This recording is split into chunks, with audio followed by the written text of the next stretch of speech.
12월 21일 화요일, 인간이 알 수 없는 창조세계의 거대함. 욥기 38장 1절에서 21절까지. 그때 여호와께서 폭풍우 가운데에서 욥에게 말씀하여 이르시되, 무지한 말로 생각을 어둡게 하는 자가 누구냐? 너는 대장부처럼 허리를 붓고 내가 내게 묻는 것을 대답할지니라. 내가 땅에 기초를 놓을 때에 내가 어디 있었느냐? 내가 깨달아 알았거든 말할지니라. 누가 그것의 도량법을 정하였는지, 누가 그 줄을 그것의 위에 띄었는지 내가 아느냐? 그것의 주추는 무엇 위에 세웠으며 그 모퉁이 돌을 누가 놓았느냐? 그때의 새벽별들이 기뻐 노래하며 하나님의 아들들이 다 기뻐 소리를 질렀느니라. 바다가 그 모태에서 터져 나올 때에 문으로 그것을 가둔 자가 누구냐? 그때에 내가 구름으로 그 옷을 만들고 흑암으로 그 강보를 만들고 한계를 정하여 문빗장을 지르고 이르기를 내가 여기까지 오고 더 넘어가지 못하리니 내 높은 파도가 여기서 그칠지니라 하였노라. 내가 너의 날에 아침에게 명령하였느냐? 새벽에게 그 자리를 일러주었느냐? 그것으로 땅끝을 붙잡고 악한 자들을 그 땅에서 떨쳐버린 일이 있었느냐?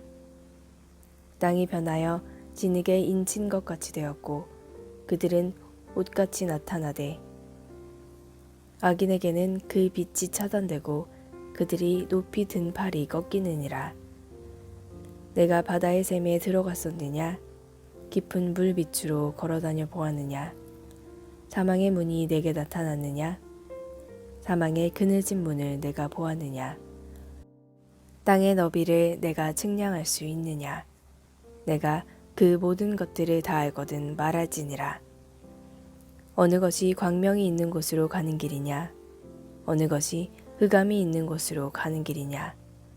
너는 그의 지경으로 그를 데려갈 수 있느냐? 그의 집으로 가는 길을 알고 있느냐? 내가 아마도 알리라. 내가 그때에 태어났으리니 너의 횟수가 많음이니라. 오늘의 말씀 요약. 하나님이 폭풍우 가운데서 말씀하십니다. 하나님은 무지한 말을 하는 욥에게 질문에 대답하라고 하십니다. 하나님이 땅의 기초를 놓으실 때 그가 어디 있었는지, 바다의 한계를 정한 자가 누군지, 사망의 문을 보았는지, 땅의 너비를 측량할 수 있는지 등 이 모든 것에 대해 답하라고 하십니다. 본문 해설. 하나님의 질문 38장 1절에서 3절까지. 하나님은 인간의 탄식과 질문에 응하시는 분입니다. 하나님이 폭풍우 가운데에서 위험 있는 목소리로 말씀하심은 자기 백성을 구원하러 나서는 용사의 모습을 떠올리게 합니다. 하나님의 첫 발언은 질문입니다. 무지한 말로 생각을 어둡게 하는 자가 누구냐? 생각은 계획을 뜻합니다.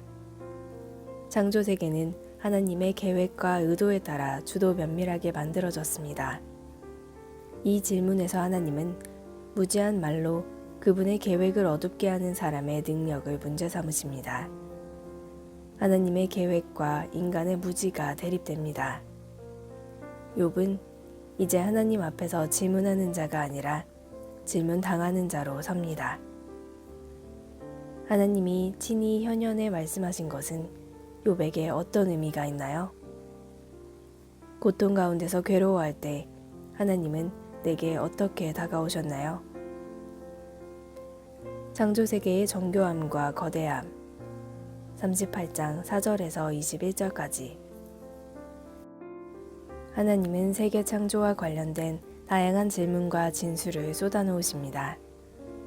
이 단락에서 땅의 기초 놓기와 바다의 경계 정하기, 아침과 아침 노을, 창조세계의 거대함이라는 세 가지 주제를 다룹니다. 하나님의 발언은 3장에서 욥이 탄식하며 제기한 질문에 대한 답변이라는 데 의미가 있습니다. 특히 내가 땅의 기초를 놓을 때에 내가 어디 있었느냐? 라는 질문과 내가 아마도 알리라. 내가 그때에 태어났으리니 너의 횟수가 많음이니라. 라는 반어법적 진술은 욥에게 창조 세계에 관한 지식의 한계, 능력의 한계를 알게 했을 것입니다. 이렇듯 하나님은 수사적인 질문들로 욥의 무능과 무지를 깨우치시고 그 과정을 통해 새로운 위로를 경험하게 하십니다. 세계 창조와 관련한 하나님의 질문은 욥에게 어떤 깨달음을 주었을까요? 하나님 말씀 앞에 설 때마다 내 지식과 능력의 한계를 고백하나요? 오늘의 기도. 우주 만물의 생성과 운행에 관한 기초도 온전히 모르면서 제가 모든 것을 다 아는 양 교만했습니다. 하나님을 제대로 알지 못하기에 무지한 말로 항변한 저의 허물을 용서하소서. 말씀과 만물 속에서 주님의 위대하심을 깊이 묵상하고 깨닫도록 지혜와 계시의 영으로 함께하소서. 묵상 에세이. 누구의 능력으로 살겠습니까? 복음으로 산다. 이찬수. 내가 아는 한 목사님은 언어 감각이 탁월해서 히브리어뿐 아니라 고대 언어에도 능통했다. 어렵지 않게 미국 유학을 갔고 히브리어를 공부했다. 그런데 유학생활 중에 병이 찾아왔다. 뇌의 신경세포 중 학습한 것을 기억하고 저장하며 언어 구사와 관련된 기능을 가진 중추신경세포가 파괴되는 병을 얻은 것이다.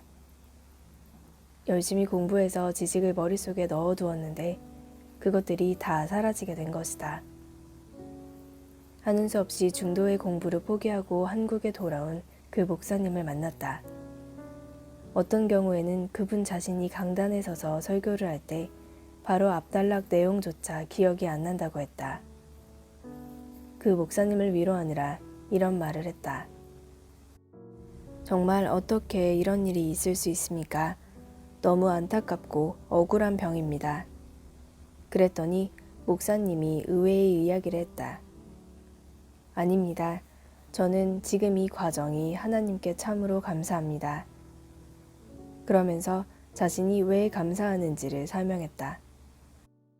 이전에는 뛰어난 언어 습득 능력과 지식과 같이 자신을 강력하게 만드는 그 무엇을 의지했다면 이제는 오직 주님 한 분만을 철저하게 믿고 의지하게 되었다는 것이다. 참으로 그 목사님은 복음을 경험하는 삶을 살고 있었다. 우리의 약함 때문에 주님의 일하심이 드러난다면 그 약함은 얼마나 영광스러운 것인가? 우리는 슈퍼맨이 되고자 해서는 안 된다. 힘겨운 삶의 자리에서도 주님만을 철저하게 믿고 의지하는 것이 참된 능력이다. 한절 묵상. 욥기 38장 3절. 창조주 하나님과의 바른 관계는 자신을 바르게 인식하는 데서 출발합니다. 욥은 그토록 바라던 하나님을 만납니다. 그러나 그가 기대했던 방식은 아닙니다. 욥은 하나님을 피고로 법정에 세우려 했지만 자신이 피고의 자리에 서게 됩니다. 욥의 제목은 무지와 무능입니다. 하나님 앞에서 욥은 결코 대장부가 아닙니다. 그가 할 수 있는 일이라곤 은혜를 구하는 것뿐입니다. 자신의 무지함을 깨달은 성도는 하나님 앞에 겸손히 은혜를 구합니다.